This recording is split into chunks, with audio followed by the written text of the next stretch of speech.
All right, so are you ready to dive into this Ed Reef blog about poker? Yeah, let's do it. I'm fascinated by this guy's take on the law of attraction. Oh, it's pretty wild, right?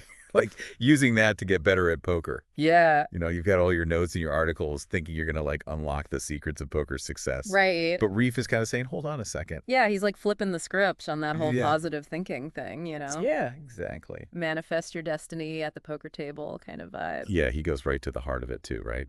Like poker, this crazy mix of skill and just dumb luck. Uh-huh. And he says focusing on results can actually mess you up. Yeah, yeah. He says, the secret of poker is the complete opposite of the law of attraction. The way to get better is to think about process, not results. Powerful stuff. I know, right?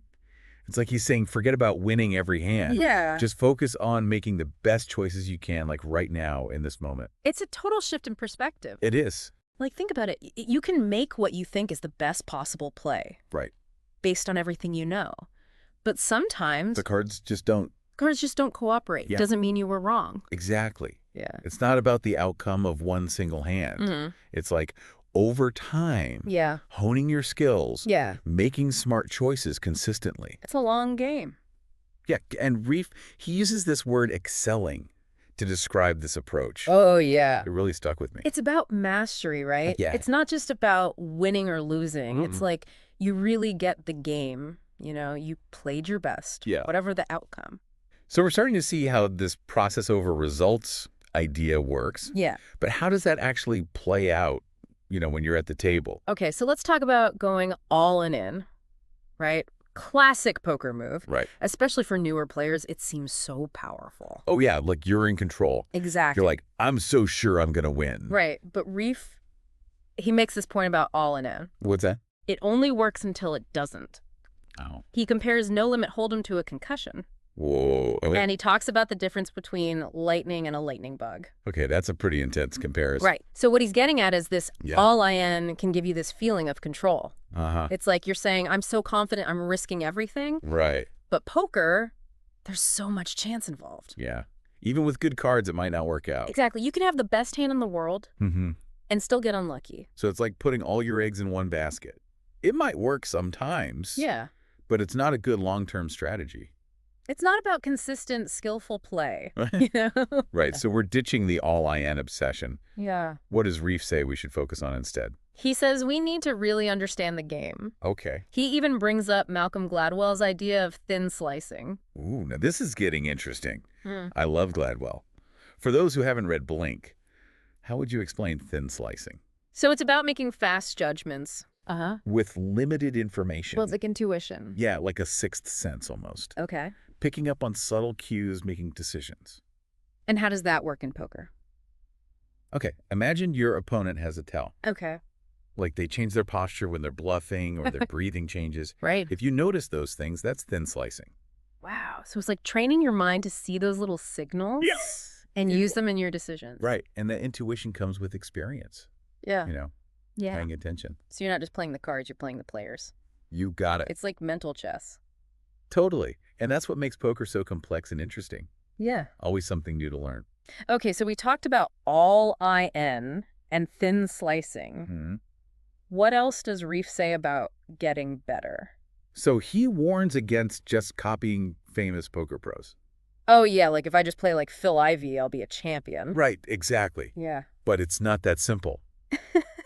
Like trying to learn to ride a bike by watching someone else. Yes, you might pick up some basics, Yeah. but you need your own style, your own balance. So how do we do that? How do we develop our own poker style? That's the big question, and we'll definitely dig into that more. Okay. But first, I want to introduce another key concept. Right, I'm all ears. It's called equity, and it's basically your hypothetical share of the pot Okay.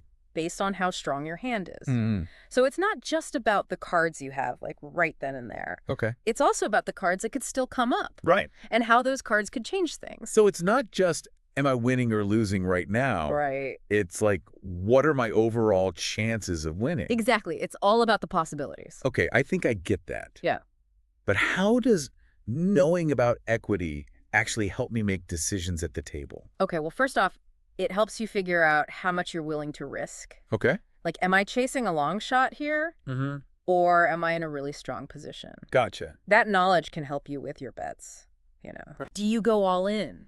Do you fold? Do you try to bluff? So it's like a secret weapon. Kind of. Helps you weigh the risks and the rewards. Exactly. And the better you get at calculating equity, Yeah. the better you'll get at feeling when to bet big, when to fold, and when to try and outsmart your opponents. So going back to Reef's whole thing about process over results, how do we deal with the emotional side of poker? Yeah. Like, even if we're making good decisions, those bad beats can really sting. That's where the mental game comes in. Okay. Reef talks about developing a poker lobotomy. Oh, hold on a second. Not a real one, of course. Okay, good. I was a little worried there for a minute. It's more about training your mind, you know? Yeah. To not get caught up in the ups and downs. Right.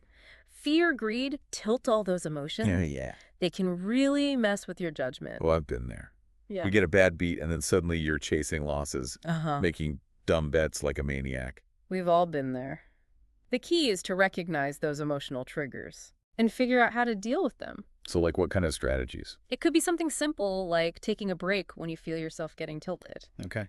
Step away, clear your head, maybe do some breathing exercises. Yeah, like hit the reset button on your emotions. Exactly. You want to come back with a fresh perspective. And Reef also talks about understanding your tilt triggers. Yes, those are specific things that tend to set you off emotionally. I never thought about it like that. What kind of things are we talking about? It could be a certain type of bad beat, or a specific opponent who just rubs you the wrong way, Right. or even something like being tired or hungry. Wow. So by knowing those triggers, we can be more prepared. Exactly. You're anticipating the tough moment. Like, if you know playing late at night makes you tilt, Right. maybe you just don't play that. Or you come up with a plan for dealing with it. Like a mental game plan. Exactly.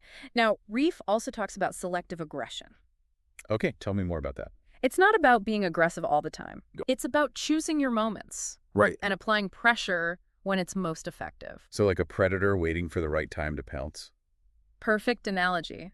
It's about reading your opponents, understanding their patterns, Yeah. and taking advantage of their weaknesses. This all ties back to that thin slicing idea, doesn't it? It does. The more you understand your opponents and how the game works, the better you'll be at choosing when to be aggressive and when to hold back.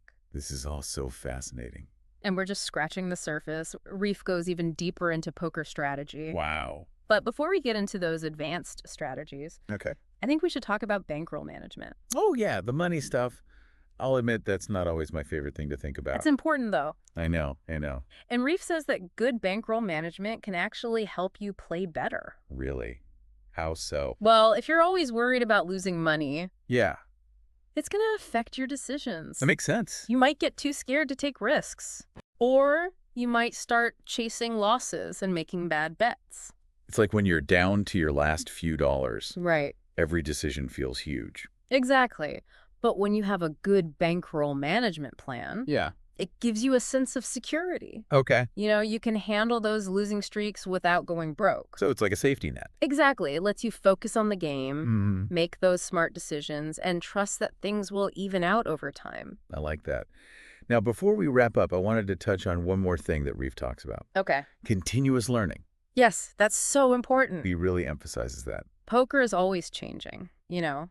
Right. There's always something new to learn, a new strategy, a new angle. It's like he's saying the learning never stops. It doesn't, and that's what makes it exciting. Yeah. Reeve says we should study the game all the time. Mm-hmm. Read books and articles, watch videos, talk to other players. Never stop learning. Exactly. He's like, don't get complacent. Stay curious. Keep challenging yourself. I love that. And I think it applies to life in general, too. Absolutely. It's about always trying to grow. Always trying to be a little bit better. Yeah, it's like he's saying, you know, never settle. Mm-hmm. Keep pushing yourself to be better. So as we wrap up our deep dive into Ed Reef's blog, what's the one big takeaway you want our listeners to remember? I think the most important thing Reef says is this poker. It's a game of skill and strategy, sure, but it's also a game of self-discovery. That's interesting. You know, it's about understanding your own strengths and weaknesses, Right. learning to control your emotions, and always pushing yourself to learn and grow. I like that.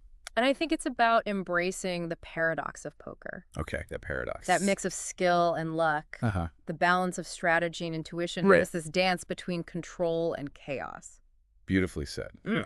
So, folks, as we wrap up our look at Ed Reef's work, remember this, the journey to poker mastery. This is a marathon, not a sprint. Mm-hmm. Embrace the challenges, celebrate the victories, and never stop learning. Couldn't have said it better myself. And hey, who knows, maybe one day you'll be sharing your own poker wisdom with the world. I love that. That's all for today's deep dive. Thanks for joining us.